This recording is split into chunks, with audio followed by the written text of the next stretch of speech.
पहली शंका। अहो परम कृपालु सद्गुरुदेव,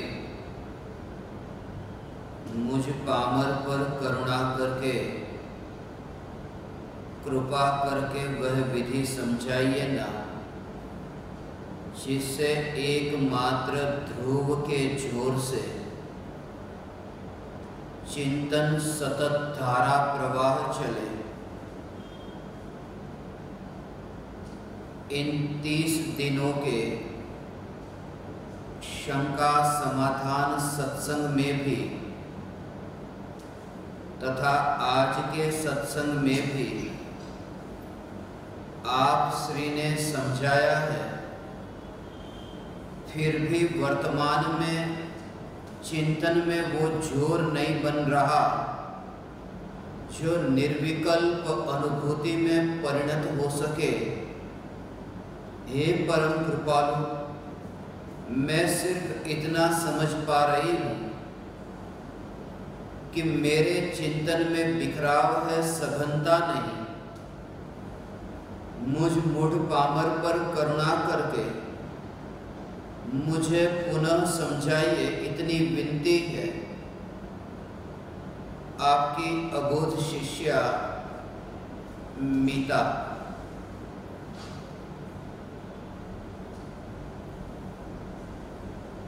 चैतन्य तत्व अनादि अनंत ध्रुव सत्ता मात्र है। जैसे जैसे यह तत्व विचार होता है कि मैं ध्रुव सत्ता मात्र चैतन्य तत्व, और ऐसे तत्व विचार के परिणाम स्वरूप ऐसी अपूर्व निर्विकल्प अनुभूति होती है। जिस समय यह तत्व विचार होता है, उस समय यदि तुमसे कोई पूछे कि तुम्हें क्या चाहिए, उस समय निर्विकल्प अनुभूति तक का भी विकल्प नहीं। मोक्ष का विकल्प तो अत्यंत दूर है,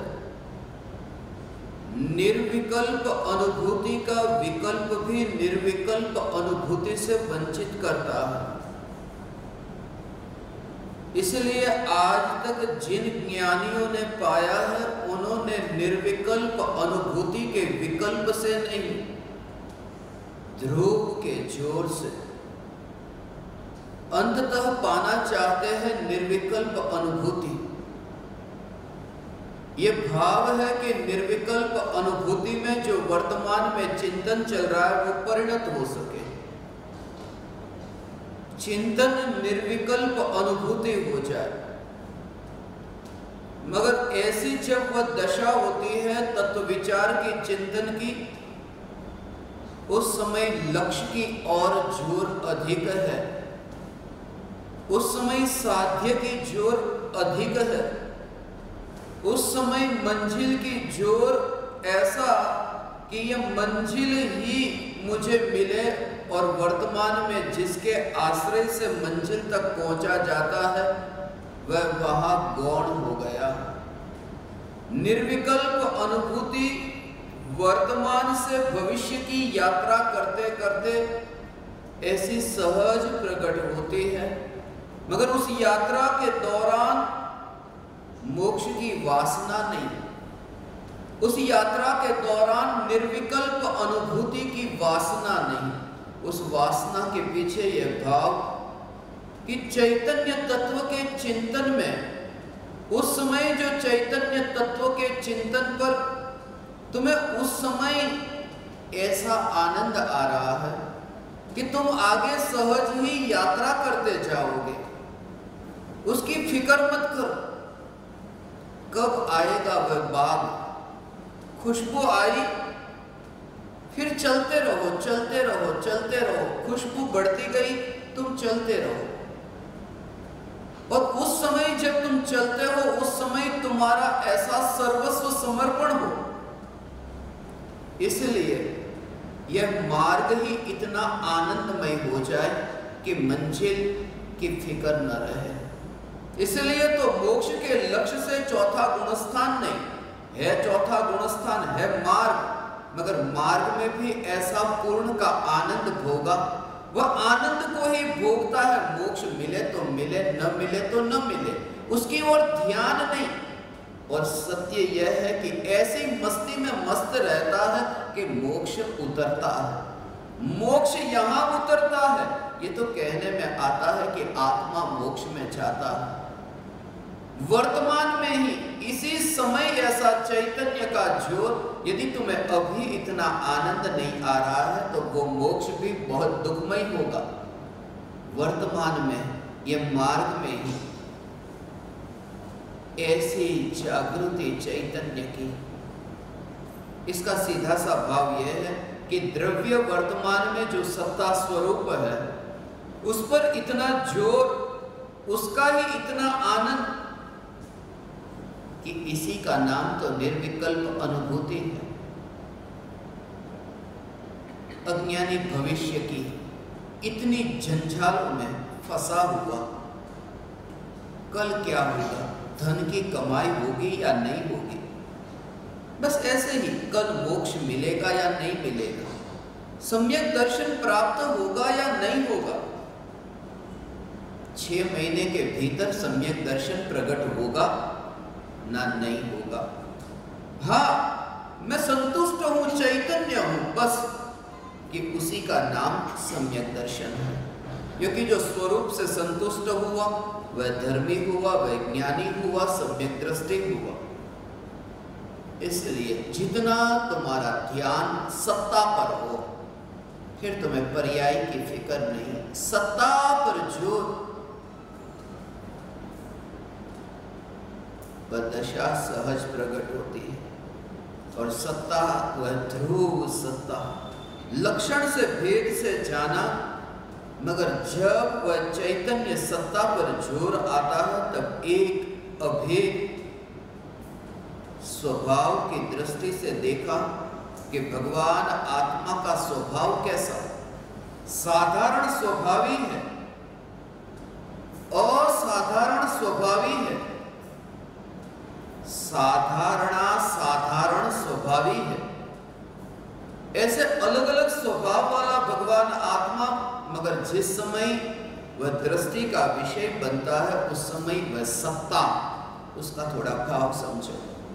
साधारण स्वभावी है, ये पहचान हुई, जिसे परम कृपालु देव ने आत्मा है ये कहकर कहा। आत्मा है, ये साधारण स्वभाव की ये चर्चा है। साधारण का अर्थ कि जो सभी में है, ऐसा जो द्रव्य का स्वभाव वो साधारण स्वभाव जीव में भी है, पुद्गल में भी है, धर्म अधर्म आकाश काल में है, जो सभी में है, ऐसा जो स्वभाव, जिसे तुम्हारी भाषा में कहो तो अस्तित्व गुण, वस्तुत्व गुण, जो सभी द्रव्यों में है, ऐसे ही आत्मा की अस्थि, आत्मा है, ये साधारण स्वभाव है। असाधारण स्वभाव है जैसे चैतन्य स्वभाव, जो जीव के अतिरिक्त और किसी भी द्रव्य में नहीं, इसलिए चैतन्य को असाधारण स्वभाव का। और एक तीसरा स्वभाव है साधारण स्वभाव, जो अकेला जीव में नहीं होता, अकेला जीव में होता तो असाधारण कहते, और सभी में होता तो साधारण कहते। मगर ऐसा ये स्वभाव कि जो अकेला जीव में नहीं और बाकी 6 द्रव्यों में सभी में नहीं, ऐसे जो स्वभाव, उसका नाम है क्रियावती, वैभावी, अरूपी। यह आत्मा का स्वभाव वो साधारण असाधारण। जैसे क्रियावती गुण जो आत्मा में है वो अकेला जीव में नहीं है, पुद्गल में भी है। इसलिए जीव में ही होता तो उसे असाधारण कहते, मगर पुद्गल में भी है, मगर उसे साधारण नहीं कह सकते क्योंकि 6 में नहीं है। इसलिए ऐसे क्रियावती, ऐसे ही वैभाविक जो 2 में ही है, जीव और पुद्गल में, ऐसे ही अरूपी जो 6 में नहीं है, पुद्गल के अलावा 5 में है। तो ऐसा जो भगवान आत्मा जो साधारण स्वभावी है, असाधारण स्वभावी है, साधारण स्वभावी है, ये साधारण और असाधारण, उसे कहते हैं साधारण साधारण, और ये तीनों में भी फिर अभेद वो जो न्यायक भाव है, वो न्यायक भाव वो दृष्टि का विषय है। ये पूर्व में ऐसे तत्व विचार होते हैं कि ऐसा में चैतन्य तत्व, और जब ये यात्रा होती है तत्व विचार की, उस तत्व विचार की यात्रा में सिर्फ स्वयं की सत्ता, जिसे मैं कहता हूं ये रहा मैं, अब वो अनुभूति हो तो हो, ये रहा मैं का भाव, मैं का भाव, तुम कुछ भी नहीं करते, ये रहा मैं। फकीर बायजीत हुआ, बायजीत के शिष्य बायजीत से ये पूछते थे, वो हमेशा ये कहता था कि जब तुम कोई मंगल कार्य प्रारंभ करना चाहते हो, तुम धर्म प्रकट करना चाहते हो, ये पहली शर्त है कि कल है ही नहीं, यहां से ही शुरुआत हो। आज का जो ये सूर्योदय हुआ है, ये आखिरी सूर्योदय है, मैंने देख लिया आखिरी सूर्योदय, अब अगला कोई सूर्योदय नहीं। ये जो सूर्यास्त हुआ वो आखिरी सूर्यास्त, अब दूसरा सूर्यास्त नहीं। और उस लक्ष्य से यदि तुम स्वरूप के और विचार चिंतन करो, फिर तुम्हारा जो वो दृढ़ जोर चैतन्य पर होगा कि अज्ञानी को एक भ्रम सा लगता है, कल है निर्विकल्प अनुभूति से पूर्व कि आखिरी सूर्यास्त, ये सूर्योदय मैंने आखिरी बार देखा, अब मुझे नहीं पता, आज ये दोपहर हुई, अब जो ये मेरे सिर पर ये जो सूर्य बिल्कुल मध्याह्न का समय, ये गजपंथा के शिखर की यात्रा, ये आकाश में देखता ये सूर्य को, ये आखिरी बार ये सूर्य मेरे सिर पर, अब पता नहीं कल। मगर जब तुम्हारे भीतर ऐसी अंतर में दृढ़ दृढ़ दृढ़, बस हो गया, कल नहीं।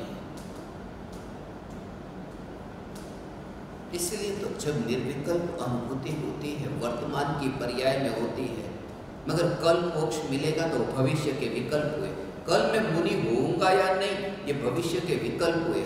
मैं चैतन्य अगले समय की पर्याय का विकल्प नहीं, उसका मतलब कल के बारे में सोचना नहीं। अगले समय की पर्याय में निर्विकल्प अनुभूति होगी या नहीं होगी, अगले समय की पर्याय में, माने तुम कल में जा रहे हो, और जो कल में गया वो वर्तमान से दूर गया, और जो वर्तमान से ही दूर गया वो अधर्मी है, जो वर्तमान में यही रहता है वो धर्मी है। अर्थात वर्तमान की पर्याय यहीं पर ही ठहरी और आगे पीछे न गई। भूत की कल्पना और भविष्य और भूत, ये दोनों के विकल्पों में वह ऐसा फंसता नहीं है, उन विकल्पों की जाल में फंसता नहीं है, और वर्तमान में ही तृप्त हुआ, मोक्ष उतरता है। ऐसे बायजीत ये कहता था कि आज ही आखिरी दिन है, और वह परमात्मा की भक्ति करता। उसके जो शिष्य थे वो बायजीत से पूछते, हम जब भगवान की भक्ति करते हैं हम तो हाथ जोड़ते हैं, कुछ न कुछ बोलते हैं, आप जब भगवान के सामने हाथ भी नहीं जोड़ते, कुछ बोलते भी नहीं। और वो कहता है कि यदि मन में भी यदि तुम कुछ न कुछ बोलते हो, अंदर कुछ बोलना हो रहा है, तो यहां होठ भी हिल जाते हैं। और बायजीत की ये विशेषता थी कि उसके होठ भी नहीं हिलते थे जब वो प्रार्थना करता था। शिष्यों ने पूछा, होठ क्यों नहीं हिलते?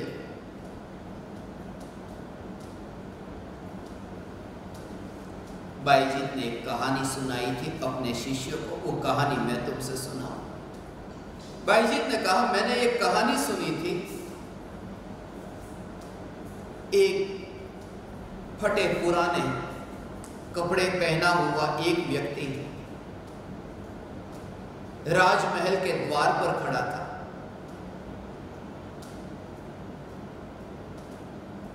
पेट की आगे की जो चमड़ी वो पीछे की ओर ऐसी सिकुड़ रही थी, जैसे पेट का आगे का भाग पीछे के भाग से मिलने को बेताब हो रहा, ऐसे वो पेट अंदर की ओर जा रहा था। जर्जरित कपड़े थे जिससे वो साफ दिखाई दे रहा था, आंखों में आंसू थे। सम्राट महल से बाहर निकला। जैसे ही बाहर निकला और सम्राट ने इस व्यक्ति को पूछा कि क्या चाहिए तुम्हें, और उस व्यक्ति ने कहा, यदि तुम्हें मेरी हालत ये देखकर के पता नहीं चलता कि मुझे क्या चाहिए, तो तुम्हें मेरे शब्दों को सुनकर भी पता नहीं चलेगा कि क्या चाहिए। मेरा रूप यदि तुम्हें ये नहीं बता पा रहा है कि मेरी जो हालत है वो तुम्हें नहीं बता पा रही है, तो मेरा बोलना व्यर्थ है। मैं ये खड़ा हूं, बस तुम पहचान लो। बाईजीत ने कहा, तब से मैं परमात्मा के सामने कुछ बोलता नहीं, मैं खड़ा रहता हूं। ये रहा, अब आपको जो समझना है वो समझ लो। आप सब समझते हैं, आप सम्राट हैं, आप राजा हैं, 3 लोक के नाथ हैं, आप समझ सकते हैं। मैं तुमसे ये कहता हूं कि कोई प्रतिकार नहीं, निर्विकल्प अनुभूति जब होती है, कब होगी, मिलेगा या नहीं, क्या होगा, कब मिलेगा, कुछ नहीं, वो सिर्फ होना। और ऐसे व्यक्ति को मार्ग इतना आनंददायी हुआ है कि मंजिल की ओर सहज ही आगे कदम बढ़ते जाते हैं। तुम्हें मार्ग ही आनंदमय नहीं लगता, वो दुखमय इसीलिए लगता है क्योंकि भविष्य की ओर तुम्हारी दृष्टि है, और जहां भविष्य की ओर दृष्टि है वहां वर्तमान कैसे आनंदमय हो सकता है। मैं वर्तमान में आनंद में हूं, मैं चैतन्य हूं, कहां से मोक्ष में जाऊंगा मुझे उसकी फिक्र नहीं, मगर मैं आनंद में हूं। अपूर्व अवसर ऐसा कब आएगा, मगर कब आएगा उस कारण से आंखों में से आंसू नहीं बह रहे। सिर्फ ज्ञान में जाना इन विकल्पों को कि अपूर्व अवसर ऐसा कब आएगा, मगर आनंद में, वो स्वरूप की अस्थि का आनंद। भविष्य की ओर ध्यान न जाए, वर्तमान में रहकर सत्ता पर ध्यान, और ध्यान जब जाता है वो सत्ता पर नहीं, ध्यान वर्तमान का, वर्तमान जैसा ही जो त्रिकाल स्वरूप है उसी में, जिसमें कोई भेद नहीं, वर्तमान, भूतकाल, भविष्यकाल, ऐसा जो भेद नहीं, ऐसा जो त्रिकाल, उसमें वर्तमान में ध्यान जाना। इसलिए जो ये पूछा, ध्रुव के जोर से चिंतन सतत धारा प्रवाह चले। आत्मा की अनुभूति जब होती है तब अनुभूति होते ही वो बाईजीत की तरह चुप हो जाना, क्योंकि आत्मानुभूति कोई बाजार में बिकने वाली चीज नहीं है जिसका विज्ञापन छपाकर कोलाहल मचाया जा सके। आत्मानुभूति तृप्ति है, मैं जिस सत्ता स्वरूप, बस यही मैं तृप्त हूं। अकारण, कोई संयोग के कारण नहीं, अकारण। कौन है, क्या हुआ उसका आनंद नहीं होता। दुख उसका नाम है जो होने के कारण होता है। अर्थात कांच का गिलास फूट गया, ये दुख हुआ, या कुछ हुआ। अज्ञानी का जो जीवन है वो हुआ उसके ऊपर होता है, और ज्ञानी की दृष्टि क्या हुआ नहीं, हुआ ऐसा नहीं है। तुम आनंदित क्यों हो? मैं हूं, सत्ता स्वरूप हूं, बस यही आनंद। मुझे सम्यक दर्शन प्रकट हुआ इसलिए मैं आनंदित हूं, नहीं, वरना यह होगा कि पर्याय के कारण मैं आनंदित हूं। मैं पर्याय के कारण आनंदित नहीं हूं, सम्यक दर्शन की पर्याय के कारण मैं सुखी नहीं हूं।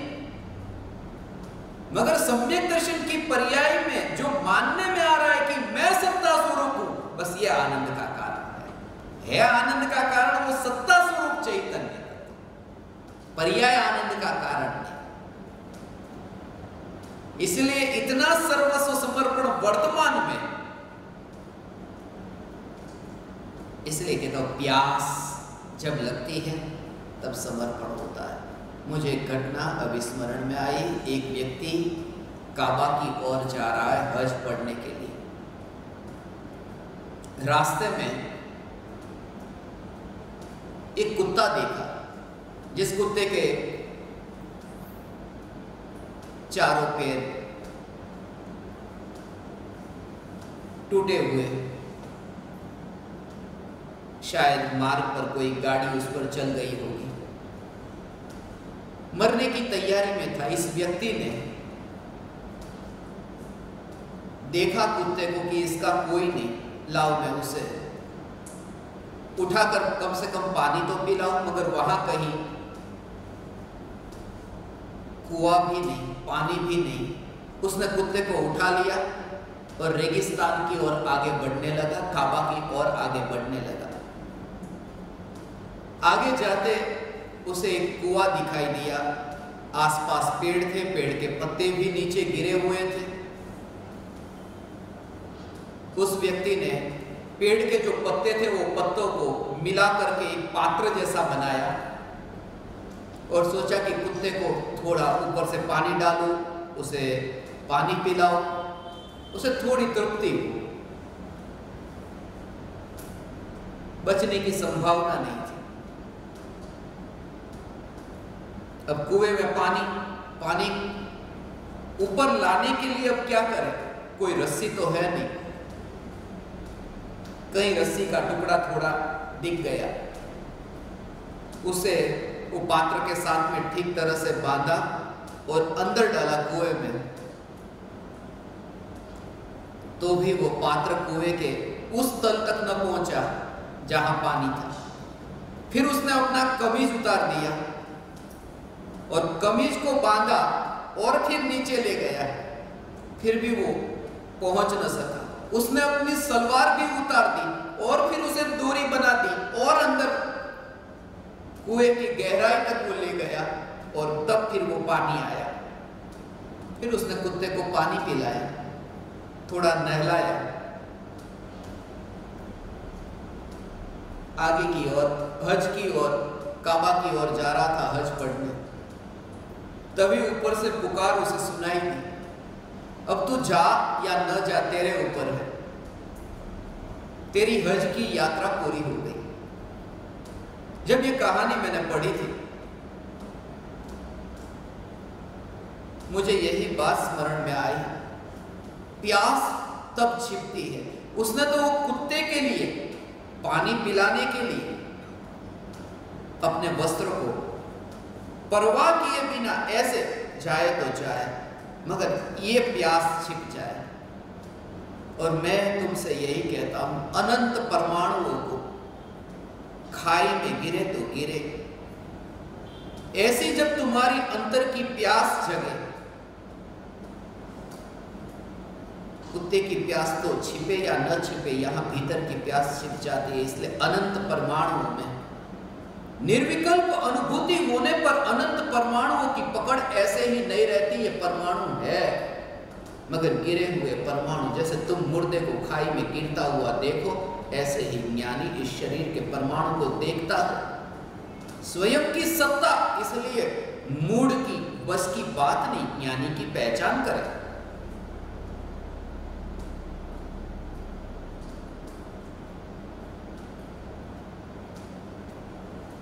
भविष्य की कोई दृष्टि नहीं, वर्तमान में इतना तृप्त है, मार्ग इतना आनंददायी है। आज तक किसी ने मंजिल को मंजिल देख करके नहीं पाया, मार्ग देख करके ही मंजिल को पाया। और जब रास्ते पर वो जब चलता है, मंजिल की ओर जाता है, तब कितना आनंद आता है। शिखर जी की यात्रा के लिए मार्ग पर तुम्हें कितना आनंद आता है। यदि मार्ग पर आनंद नहीं आया तो वहां भी नहीं आएगा। ये मार्ग इतना आनंददायी है, इसलिए पंचम काल में मोक्ष ने इसकी फिक्र मैं नहीं करता। मुनि धर्म अंगीकार करने योग्य देह की स्थिति होगी या नहीं मैं फिक्र नहीं करता, मैं आनंद में हूं बस। और ये वर्तमान में चिंतन में वो जोर नहीं बन रहा, इसलिए क्योंकि तुम जोर बनाना चाहते हो कि ऐसा चिंतन हो कि जो निर्विकल्प अनुभूति में परिणत हो सके। जोर तो तुम्हारा वो निर्विकल्प अनुभूति पर है, वो चिंतन ही ऐसा, ऐसे ही सहज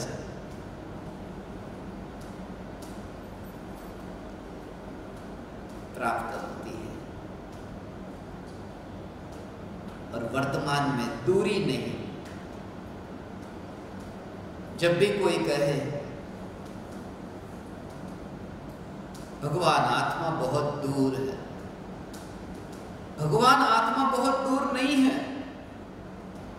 आत्मा की अनुभूति दूर नहीं है, यही है वर्तमान में। यदि तृप्त हुए तो वर्तमान में ही है। आत्मा की अनुभूति को मैंने कहीं नहीं पढ़ा कि आत्मा की अनुभूति दूर है। हाँ, मैंने ये पढ़ा है आत्मा की अनुभूति दुर्लभ है, दूर नहीं है तो यही। मगर भविष्य की ओर या भूतकाल की ओर ध्यान जाता है, बस इसलिए दुर्लभ है, दूर नहीं है। वो आनंद को वर्तमान में करो जलसा, मैं चैतन्य, मैं चैतन्य, मैं चैतन्य, बस आनंद में हूं। इससे ही अंतर में वो जो तत्व विचार से जो दृढ़ता आती, वो इसी के बल पर तो आती है।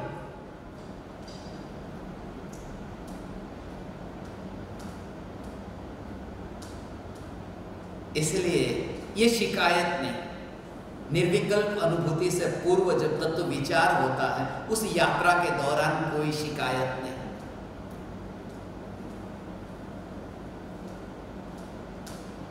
हाँ, धन्यवाद का भाव है, बस जितना है बस मैं आनंदित हूं। तृप्त का अर्थ है जो है उससे मैं आनंदित हूं, उस पर और बरसता है। कल ही बच्चे कुछ बात कर रहे थे किसी गेम के बारे में कि बाप बेटे की गेम थी, उस कारण से मुझे कल रात से ये घटना विचारों में आ रही है। ये बच्चे कोई गेम खेल रहे थे, कौन सी गेम थी वो? आइसक्रीम। वो खेल रहे थे, बोले बाप बेटे की कुछ कहानी है। देखो सीधा उठ गया वो, मेरी गेम की बात आई। बस ऐसा ही है, ऐसा ही है। ज्ञानी यदि पुकार सुने चैतन्य, अरे तुम्हें ऐसा लगना चाहिए। ये प्रत्यक्ष दृष्टांत देखो, आंखें बंद थी, सो रहा था छोटा 5 साल का ये बच्चा, मगर आइसक्रीम तो देखो पलाठी लगा करके हाथ पर हाथ रख के देखो बैठ गया है। जब आइसक्रीम से यदि बैठ सकता है, देखो कितना खुश खुश हो रहा है। वो कहानी जब मैं उनसे सुन रहा था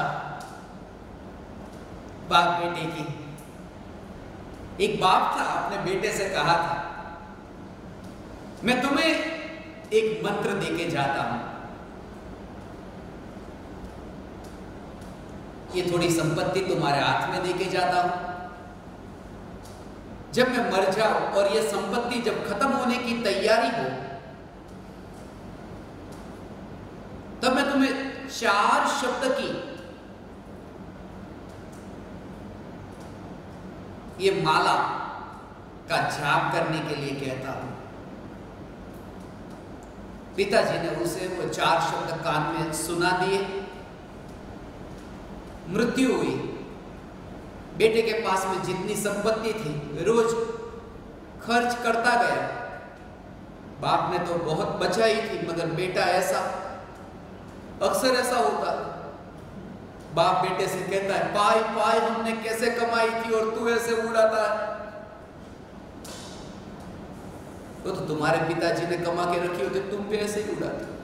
तो मुफ्त में मिल जाती है तो बहुत मुफ्त, इसका एक एक रुपये का महिमा भाव नहीं आता। मगर उस बच्चे को भी ऐसे ही हुआ कि उड़ाता गया। जब खत्म होने की तैयारी आई, सीधी सी बात है, नई कमाई न हो और पुरानी खाली होती जाए तो राजा का भंडार भी खाली हो जाता।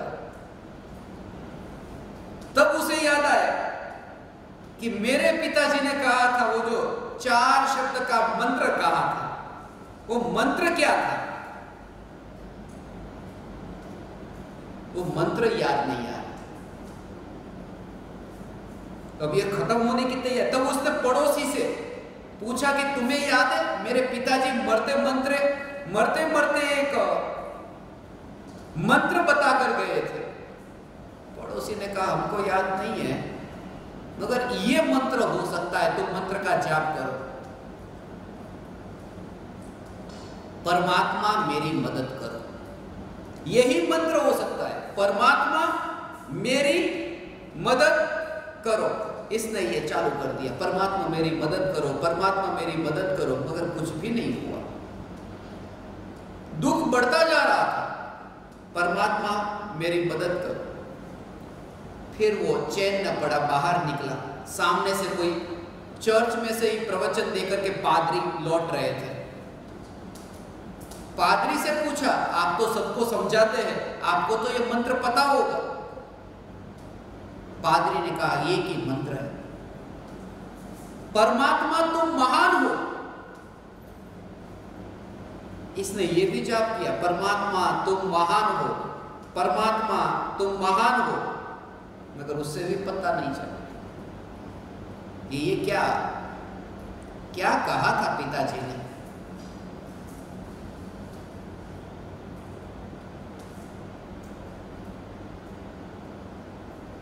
घूमते घूमते एक कार्यालय तक पहुंच गया, जो राजनेता का कार्यालय था।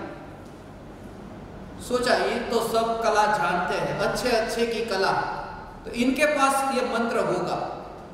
उनको पूछा कि मेरे पिताजी ने मरते वक्त जो मंत्र दिया था मैं भूल गया, कौन सा मंत्र होगा? परमात्मा ऐसा कुछ था। बोले यही होगा, परमात्मा को वोट दो। अब कहीं से भी समाधान नहीं हो रहा है, अब क्या करें?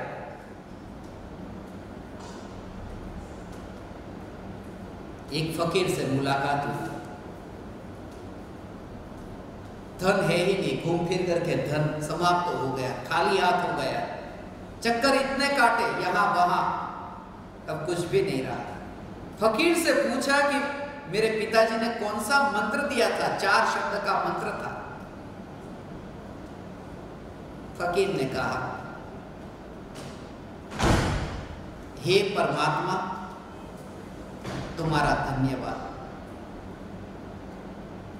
यही मंत्र। और जैसे उसने इस मंत्र को कि हे परमात्मा तुम्हारा धन्यवाद, जैसा हूं बस मैं तृप्त हूं, धन्यवाद। और तब तुम पाओगे इस स्थिति में भी अभी पता नहीं चल रहा है, अभी शिकायत है, फिर वो शिकायत न रहेगी कि अनुभूति क्यों नहीं होती।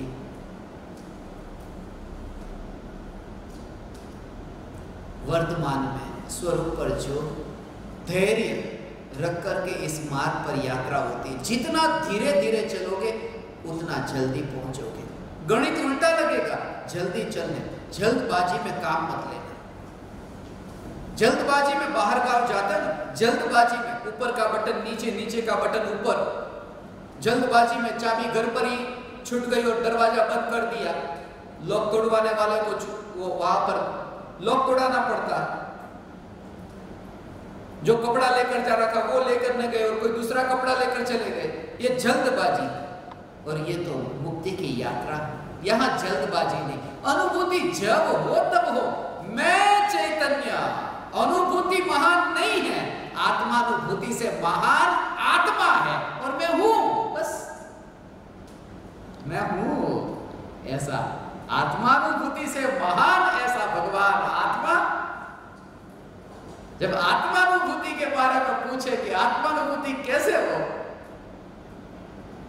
तू है ना। ऐसे ही तो लोग दुखी होते, वो संसार के जो दुखी थे वे ऐसे ही तो दुखी थे। एक व्यक्ति बहुत दुखी है, उसको ये बात मानने में ही नहीं आती, उसको बच्चा नहीं होता, बच्चा नहीं होता। अब बच्चा नहीं होता मगर तू तो है ना। वो दुखी होता है, बच्चा नहीं होता, उसमें दुखी होता है, स्वयं तो है ना। तो ऐसा ही वो सम्यक दर्शन रूपी बेटी का जन्म नहीं हो रहा है, उसमें वो परेशान हो रहा है, मगर तीन लोक का नाथ परमात्मा है ना। मगर वहां यदि वो ऐसा माने मैं तो हूं ना, उससे वो बच्चा नहीं होगा। यहां ऐसा अद्भुत स्वरूप है कि मैं भगवान आत्मा हूं ना, कि अनुभूति होती ही होती।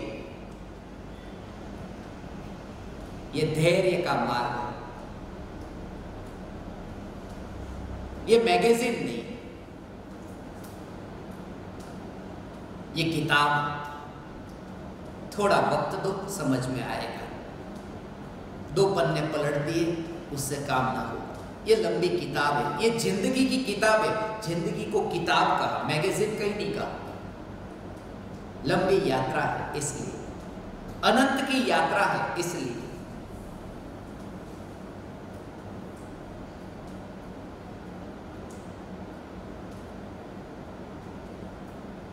दूसरी शंका,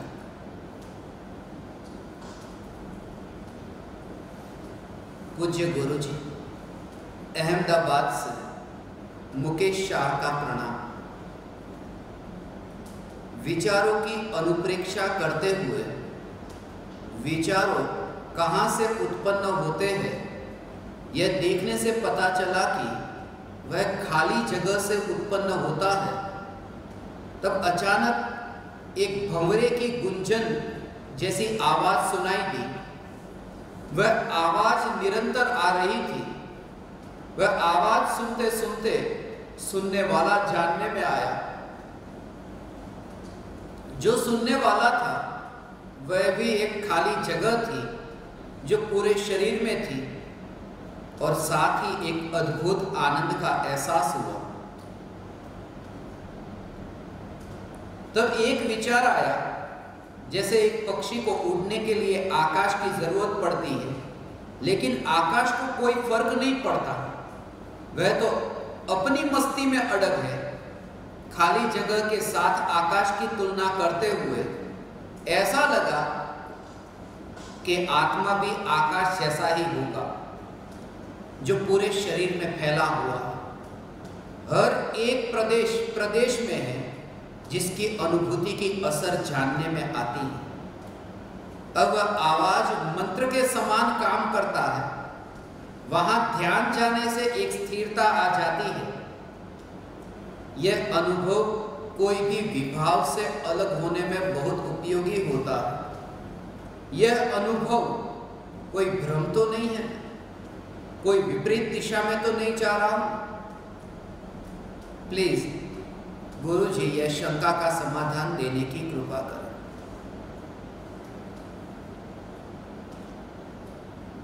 मुकेश शाह, अहमदाबाद से।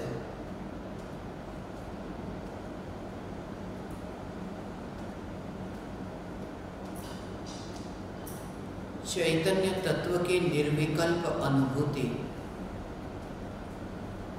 उद्गल की अनुभूति से पार है और आकाश की अनुभूति से पार है। आवाज गूंजना, ये भाषा वर्गणा का जो टकराव है, ये ध्वनि का जो टकराव है, वह आत्मा नहीं। हाँ, ध्वनि को जानने के काल में जानने वाला कौन है ये तत्व विचार चले और जानने वाले का अनुभव हो, ये हो सकता है भेद विज्ञान के बल से। और खास करके उन्होंने जो ये पूछा है आकाश के बारे में कि भगवान आत्मा आकाश जैसा है, बहुत सूक्ष्म भाव है। यदि दोनों के बीच में समानता और असमानता समझे कि भगवान आत्मा आकाश जैसा है, तो आपको भेद विज्ञान के लिए यह बहुत उपयोगी होगा। तत्व विचार की जब गहराई होती है तो इस प्रकार के विचार आते हैं। इन्हें भी ऐसा ही हुआ, मगर यात्रा में मार्ग में अटकने के स्थान बहुत है, इसलिए थोड़ा स्पष्ट करूं कि भगवान आत्मा और आकाश ये दोनों स्वतंत्र द्रव्य हैं। सबसे पहले मैं ये बताऊं कि समानता दोनों के बीच में है और वो बहुत है, एक नहीं। भगवान आत्मा जैसा है ऐसा आकाश है, आकाश जैसा है ऐसा भगवान आत्मा है।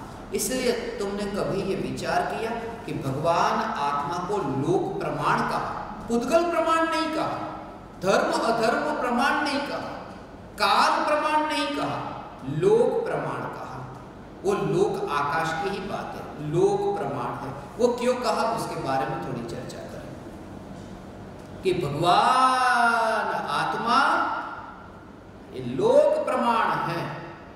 सबसे पहली बात कि लोकाकाश के जो प्रदेश है वो असंख्य प्रदेश है और अलोकाकाश के प्रदेश अनंत प्रदेश है। धर्मास्तिकाय अधर्मास्तिकाय ये असंख्यात प्रदेश है। धर्मास्तिकाय अधर्मास्तिकाय असंख्यात प्रदेश है और काल द्रव्य में जो कालाणु है वो एक प्रदेश है। तो असंख्य प्रदेशी की दृष्टि से देखें तो एक जीव द्रव्य जो असंख्य प्रदेशी है। पुद्गल में असंख्य प्रदेशी होते हैं मगर असंख्य प्रदेशी ही नहीं होते, संख्यात प्रदेशी, असंख्यात प्रदेशी, अनंत प्रदेशी भी पुद्गल होते हैं। और धर्मास्तिकाय असंख्य प्रदेशी, अधर्मास्तिकाय असंख्य प्रदेशी और आकाश असंख्य प्रदेशी, लोकाकाश और अलोकाकाश को मिलाकर यदि देखो तो अनंत प्रदेशी आकाश द्रव्य को ऐसा। तो ये जो लोकाकाश प्रमाण भगवान आत्मा वो असंख्य प्रदेशी है। और फिर भी जैसे लोकाकाश असंख्य प्रदेशों में होने पर भी लोकाकाश में खंड खंड नहीं होते, टुकड़े नहीं होते, ऐसे ही भगवान आत्मा अखंड है, अखंड है, असंख्य प्रदेशी है। इसलिए ये भगवान आत्मा लोक प्रमाण है। असंख्य प्रदेशी तो पुद्गल भी है मगर असंख्य प्रदेशी जो पुद्गल है उस प्रमाण नहीं कहा, क्योंकि असंख्य प्रदेशी पुद्गल है मगर वे तो रूपी है। तो एक और समानता हुई कि भगवान आत्मा असंख्य प्रदेशी है, अखंड है और अरूपी है। जैसे लोकाकाश असंख्य प्रदेशी है, अखंड है और अरूपी है। और आगे ये जो आकाश में ऐसा, ये जो आकाश की अखंडितता है ना, वो अखंडितता कि जैसे लोकाकाश में ये जगत के समस्त द्रव्य समा गए, ऐसे ही ये भगवान आत्मा ऐसा चैतन्य लोक कि जिसमें लोकालोक के तीन कालवर्ती सब न्याय प्रतिबिंबित हो जाते हैं, उसमें तो वो लोकाकाश में समाते हैं ऐसा। मगर जैसे यहां कुर्सी है पुद्गल, ये आकाश में समाई हुई आकाश में है मगर फिर भी वो कुर्सी आकाश नहीं हो जाती। ऐसे ही भगवान आत्मा में ज्ञान में जो ज्ञेय प्रतिबिंबित होते हैं यह सत्य है मगर वे ज्ञेय भगवान आत्मा में परिणमित नहीं हो जाते। इस अपेक्षा भगवान आत्मा को लोक प्रमाण कहा। असंख्य प्रदेशी है, अखंड है, अरूपी है और जो उनमें समाता है फिर वो जानने में आए या फिर वो आकाश में आए, वो एक नहीं हो जाता है। ऐसा ये भगवान आत्मा। इतनी तो बात कि भगवान आत्मा असंख्य प्रदेशों में व्याप्त होने पर बीच में ये दीवार कर दो, तो दीवार एक कमरा है, एक कमरे के बीच में दीवार कर दो, तो आकाश के दो टुकड़े हो गए कि नहीं हुए? कि नहीं हुए। दो टुकड़े तो तब हो कि एक यहाँ का आकाश और एक यहाँ का आकाश। अब वो जहां दीवार खड़ी की है वहां पर भी तो आकाश है, वो आकाश वहां पर भी है, और जहां वो दीवार खड़ी है वहां आकाश नहीं होता तो दीवार टिकती कैसे, वहां रहती कैसे? क्योंकि जहां ये पांच द्रव्य रहते उसे तो आकाश कहते हैं, माने आकाश है। समझ में आया? इसका भाव ये है कि एक उसके लिए कि एक कबाड़ में वो 10 शास्त्र को रखने की जगह है, और फिर कहा कि अंदर जगह है कि नहीं है। 10 शास्त्र को रख करके फिर कहा कि अंदर जगह नहीं है, मगर अंदर जगह है, 10 के लिए तो है। 10 के लिए जगह नहीं होती, 10 शास्त्र वहां रहते कैसे? वो सिर्फ वो जगह हमें आंखों से नहीं दिखाई देती, बाकी तो वहां वो खाली जगह जो है वो तो है ही। ऐसा ये यहां पर तुमको सब जगह खाली जगह दिखती है क्योंकि वो हवा नहीं दिखाई देती। किसी वैज्ञानिक के उसको पूछो, वो कहेगा कि यहाँ तो बस सब जगह हवा है, खाली जगह क्या कहते हैं? कहने का मतलब कि जो वस्तु वहां है उस कारण से वहां खाली जगह नहीं है, ऐसा नहीं। इस वजह से तो ये दो भेद कि लोक आकाश में 5 द्रव्य होते हैं, अलोक आकाश में कोई द्रव्य नहीं, आकाश ही है, वरना ये दो भेद कैसे होते? तो आकाश में 5 द्रव्य है, मगर आकाश अखंड रहता है, एक रहता है।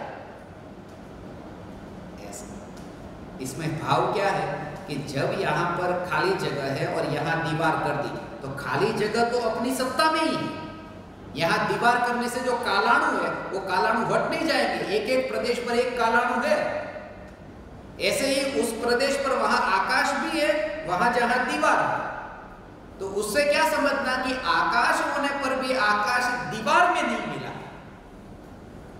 ऐसे ही ये चैतन्य, ये लोक प्रमाण भगवान आत्मा, और यहां ये दीवार है राग की, मगर जैसे आकाश दीवार में नहीं मिलता ऐसे चैतन्य परमात्मा राग की दीवार में नहीं मिलता। ऐसे ये स्वतंत्र सत्ता, ये लोक प्रमाण कहने का भाव भगवान आत्मा को, ये आकाश कहा, ऐसा ऐसा आकाश का।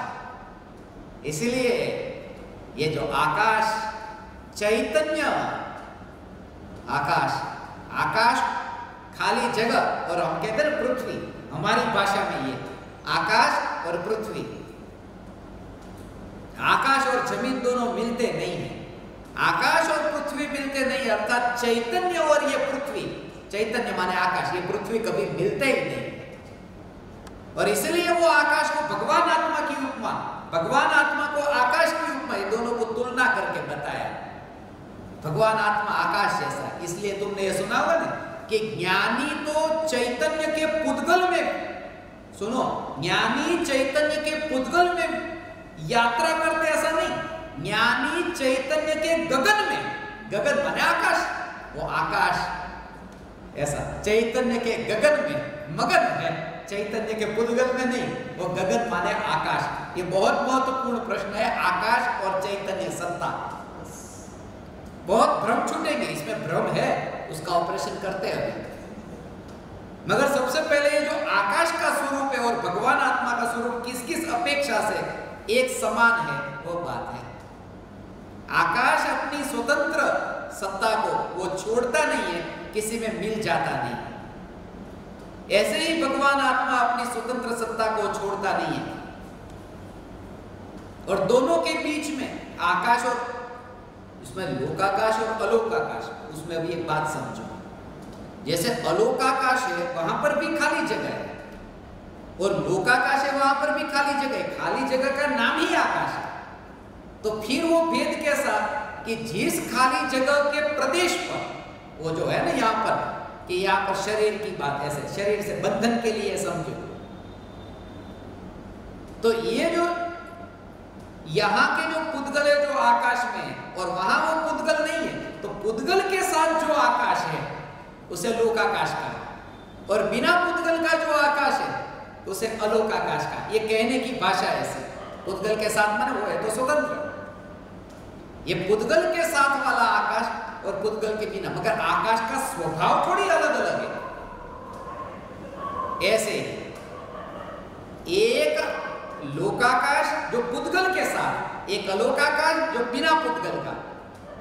ऐसे ही भगवान आत्मा पुद्गल के साथ, उसे संसारी कहा, और एक भगवान आत्मा बिना पुद्गल का, देहातीत, उन्हें सिद्ध कहा। बिना पुद्गल, जहां पुद्गल नहीं माने वो कहां है? पुद्गल तो 3 लोक में सर्वत्र है, मगर वो बंधन की अपेक्षा से एक बात समझना है ऐसा। इसलिए सिद्ध भगवान, सिद्ध भगवान, ये चैतन्य परमात्मा, प्रत्येक आत्मा सिद्ध भगवान है। माने प्रत्येक आत्मा वो लोक से पार है। लोक से पार है माने बंधन से पार है। वो लोकाकाश बंधन वाला है ना, यहाँ पुद्गलों के साथ में बंधा हुआ। वो सब भाषा को मत पकड़ना, उसके भाव को समझना। इसलिए भगवान आत्मा की जो पुकार कहते हैं ना कि भगवान आत्मा, ये संसार की बंधन वाली, ये लोक की जो कथा है, इसका बाप ये, इसकी माँ ये, इसके बच्चे ये, इसकी दुकान, ये सब लोक की बात, ये बंधन की बात। और चैतन्य तत्व की वो मुक्ति की। इसलिए कहते हैं लौकिक, लोक से बना है वो लौकिक, और लोक के बाहर जो है वो अलौकिक। ये अलौकिक शब्द, मैं भगवान आत्मा अलौकिक, क्योंकि बंधन से पार ऐसा जो सिद्ध स्वरूप, जो लोक के बाहर जो है वो खाली आकाश, जहां बाकी द्रव्य है ही नहीं, ऐसा मैं चैतन्य परमात्मा जहां देह नहीं है, मैं अलौकिक, ऐसा भगवान आत्मा हूं। ऐसा दोनों के बीच में एक, ये बहुत महत्वपूर्ण, ये जो दृष्टांत दिया आकाश का कि भगवान आत्मा आकाश जैसा है। आकाश सदा स्थिर रहता है, आकाश हिलता डोलता नहीं। जैसे आकाश अपनी सत्ता को छोड़कर, आकाश के प्रदेश एक जगह से दूसरी जगह नहीं जाते, जैसे आकाश अपनी सत्ता में रहता है और यहां वहां नहीं जाता, ऐसे ही चैतन्य स्वभाव अपनी सत्ता में ही है। वो सत्ता को छोड़कर कहीं नहीं जाता, वो स्वभाव के निकट, माने वो राग में जाकर के वो गति कर दे, परिणमन कर दे, ऐसा नहीं है। वो जहां है, जैसा है, ऐसा ही रहता है। इसलिए आकाश जैसा सदाकाल स्थिर, वो स्थिर, स्थिर, वो चारित्र गुण का परिणाम मतलब स्थिरता। वो आकाश द्रव्य अनादि अनंत स्थिर है। बाकी तो ये सब द्रव्य, धर्म अधर्म, आकाश काल, ये सब स्थिर है, मगर आकाश के साथ में ये तुलना करके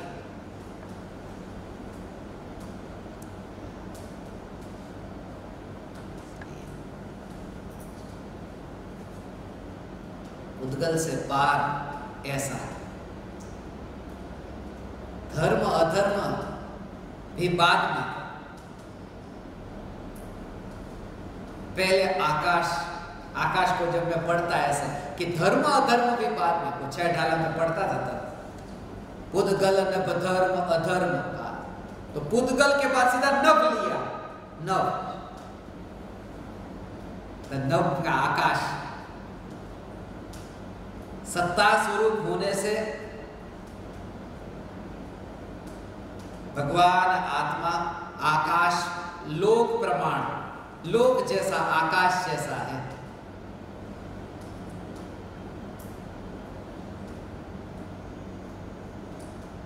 अब अंतर क्या है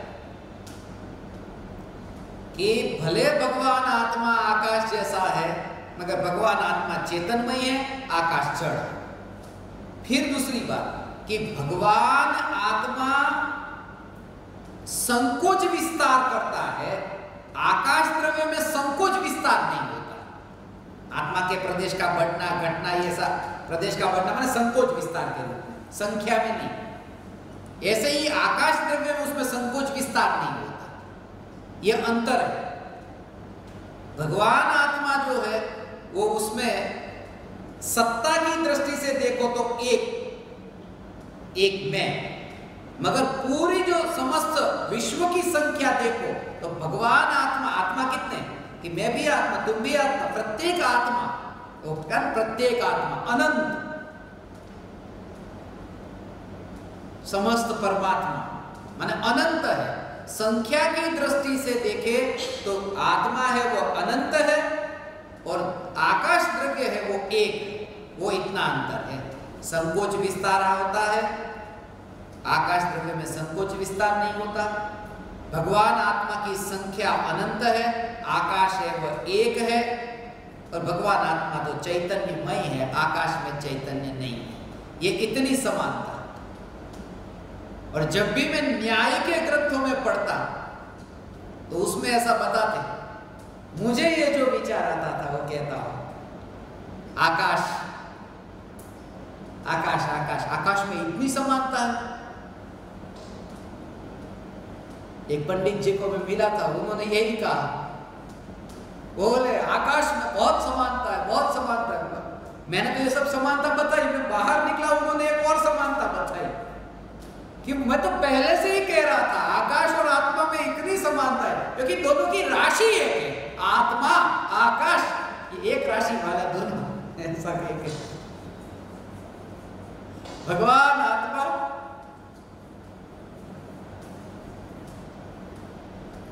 सत्ता की अपेक्षा से ऐसा होता ही नहीं। ये शरीर को राख कहता हूं, राख की दीवार, राख मरने के बाद में उस राख को क्या कहते हैं?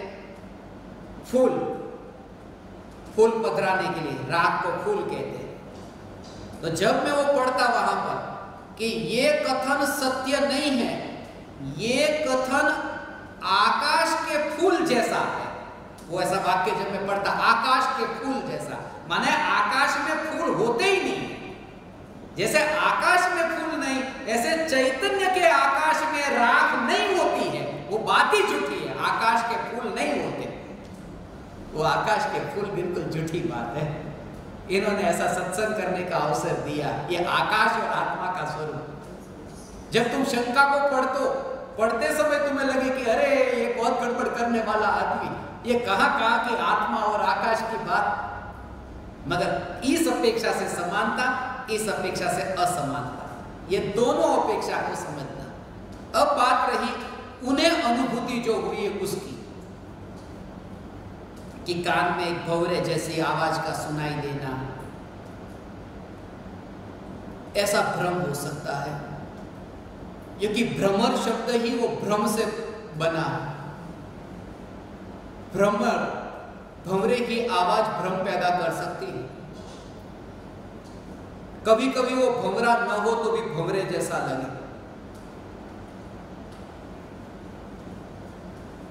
पूर्व में पुद्गल का ज्ञान लेकर इतने संस्कार जब इकट्ठे हुए हैं तो ऐसा हो सकता है। पूर्व के संस्कार जब ऐसे उदय में आते हैं तब ऐसा होता है। जैसे तुम्हें भी ऐसा लगे कोई मुझे बुला रहा है, ऐसा लग रहा है, तुम्हें आवाज ऐसे सुनाई दी और तुम पूछते किसी ने मुझे बुलाया? बोले ना, किसी ने नहीं बुलाया, मगर तुम्हें एहसास हो रहा है। माने पूर्व में जो आवाज सुनी थी, ये भंवरे की आवाज क्यों, कोई अफ्रीकन प्राणी की आवाज क्यों नहीं? क्योंकि जो सुनी हुई है, जो अभी हमारे ज्ञान में संस्कार में पड़ी हुई है, वो बाहर निकलती है। मगर वो पुद्गल की ही एक बात खास ध्यान है कि आत्मा की अनुभूति जब होती है तब ध्वनि की अनुभूति नहीं। आत्मा की अनुभूति होती है, भंवरे की ध्वनि तो बहुत दूर। तीर्थंकर परमात्मा की दिव्य ध्वनि की भी जहां अनुभूति नहीं, तो भंवरे की ध्वनि तो दूर। हाँ, ये ध्वनि जैसा तुम्हें जब भाषित हो, उस समय ये जानने वाला कौन, वो भ्रम से मुक्त होना, वो ध्वनि से मुक्त होना, ये जानने वाला कौन, उस पर ही छोड़। कारण बन सकता है, और कारण तो कोई भी बन सके।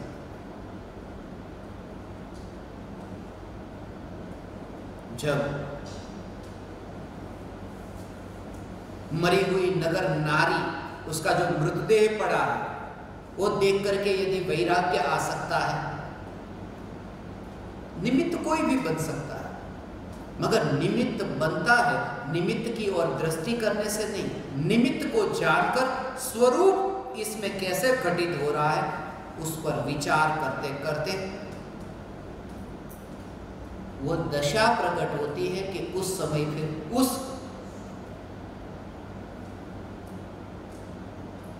मृतदेह को, कोई भी वस्तु को, कोई व्यक्ति को, कोई घटना को निमित्त कारण कहा जाता है। ऐसा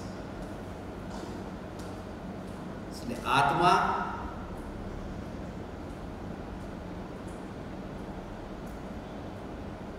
यदि तुम्हारे लिए रिमाइंडर के रूप में ये आवाज काम करती है, ठीक है, रिमाइंडर कोई भी हो, उससे मुझे फर्क नहीं पड़ता।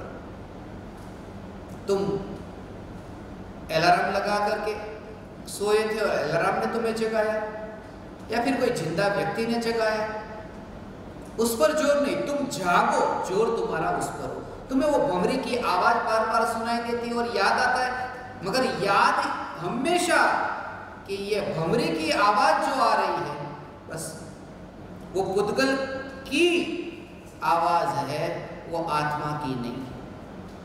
रूप भी यदि तुम्हें ऐसा दिखे रंग बेरंगी, तो भी जागृति कि यह आत्मा का रूप नहीं है, क्योंकि जो स्पर्श, रस, गंध, वर्ण और ध्वनि इन सबसे न्यारा है, वो उस रूप कैसे अनुभव में आ सकता है जिसमें ही वो है नहीं। ऐसा वो अनुभव में कैसे आ सकता है? उसमें तो है ही नहीं।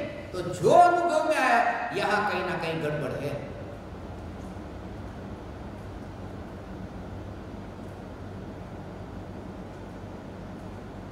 बापू जी को मैं कहता हूं, दादाजी का एक भजन बनाया हुआ है, खांड चोखा ने घी खवरावो तो मांदो के कड़वू छे।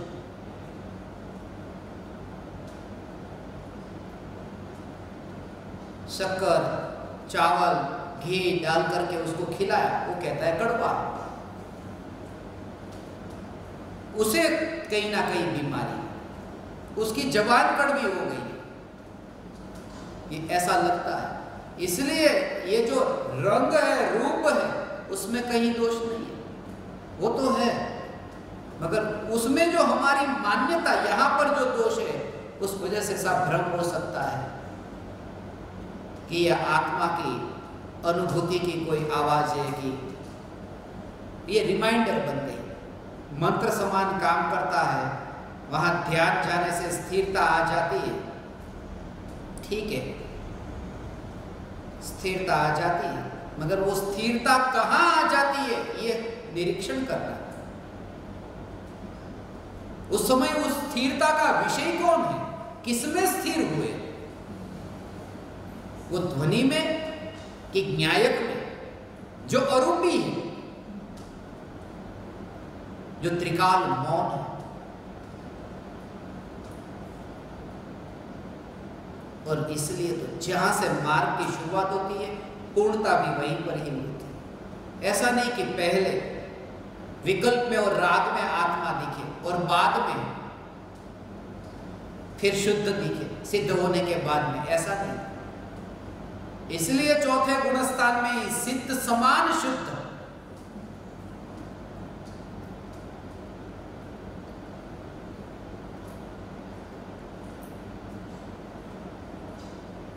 शब्दों से समझ में नहीं आएगा, स्वयं के अनुभव से समझ में आएगा।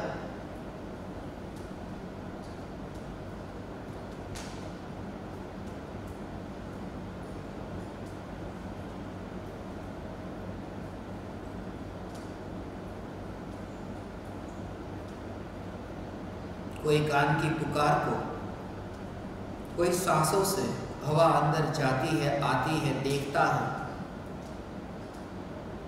हवा को देखता, हवा को देखने से, ध्वनि को सुनने से ये अनुभूति नहीं होती। एकाग्रता के लिए, कंसंट्रेशन एक में ही उसके लिए सांसों पर ध्यान ले जाओ। भले वो आत्मा की अनुभूति नहीं है, मगर एकाग्रता तो बढ़ती है। अरे एकाग्रता बढ़ती नहीं, तुम्हारे में एकाग्रता पहले से ही है। जब धन को गिनते हो तब तुम्हारे धन को गिनने में, इतनी धन में ही धन में, वहां पूरी दुनिया में क्या हो रहा है पता नहीं। एकाग्रता तो है, सिर्फ वो एकाग्रता स्वरूप के लक्ष्य से नहीं। इसलिए गगन में उड़ना, पानी में तैरना, ये पैदल चलना, ये सब यात्रा होती है, मगर दिशा जहां झूठी है फिर क्या काम, क्योंकि वो तो जानवर को भी होता है। मैं इतने इतने देशों में गया, ऐसी ऐसी धरती पर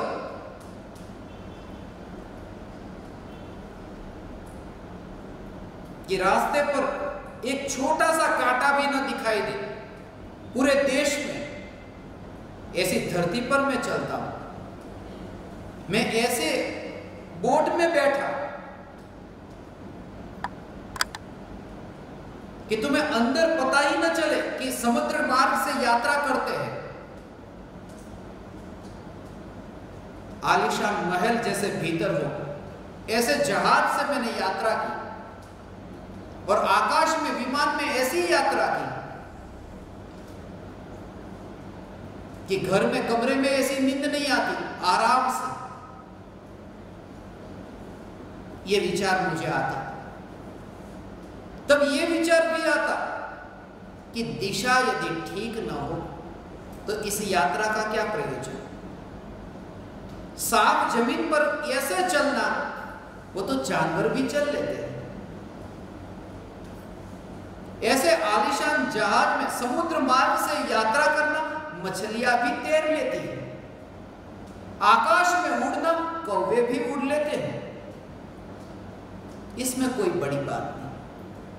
दिशा तुम्हारी कैसी है, तुम्हें भंवरे की आवाज सुनाई या फिर वो सांसों की ओर ध्यान गया, एकाग्रता तुम्हारी हुई, यह महत्वपूर्ण नहीं है। एकाग्रता में चैतन्य पर जोर है या नहीं है, उसका निरीक्षण करें। मगर ये जिज्ञासा जगी है। सुपात्र जीवों की श्रेणी में मैं जिनको देखता हूं, उनमें यह भी है। आज अपने हृदय की बातों को व्यक्त तो किया, और बहुत बार मैं तुमसे जो कहता हूं कि आकाश की भांति, कि आकाश में पत्ता उड़ता है, ये बात इन्हें ऐसी छुई है। और तभी मैं समझ गया था कि उन्होंने भेजा था, पहले भी एक संदेश भेजा था कि कैसा यह अद्भुत स्वरूप, जैसे आकाश में वो तिनका उड़ रहा हो, ऐसे ही ये शरीर के परमाणु चैतन्य के गगन में उड़ रहे हैं, मगर मिले नहीं। ये बोलना, होठों का हिलना बोलते समय, ये बात।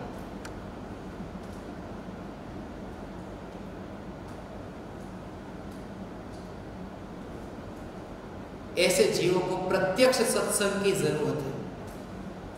घर पे बैठे बैठे वो भ्रम यदि बड़ा होता गया और पहले से ही नहीं कटा तो तकलीफ हो सकती है। फिर वो इतना मुश्किल हो जाता है कि वो घर कर जाता है, फिर लगता ही नहीं कि ये भूल कैसी। इसलिए मैं कहता हूं, जो भी भीतर में होता है वो व्यक्त हो तो दिशा निर्देशन के लिए उपयोगी बनेगा।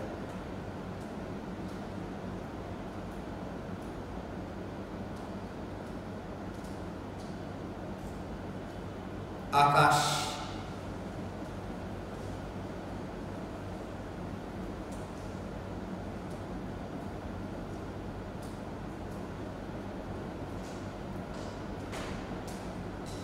मैं चैतन्य तत्व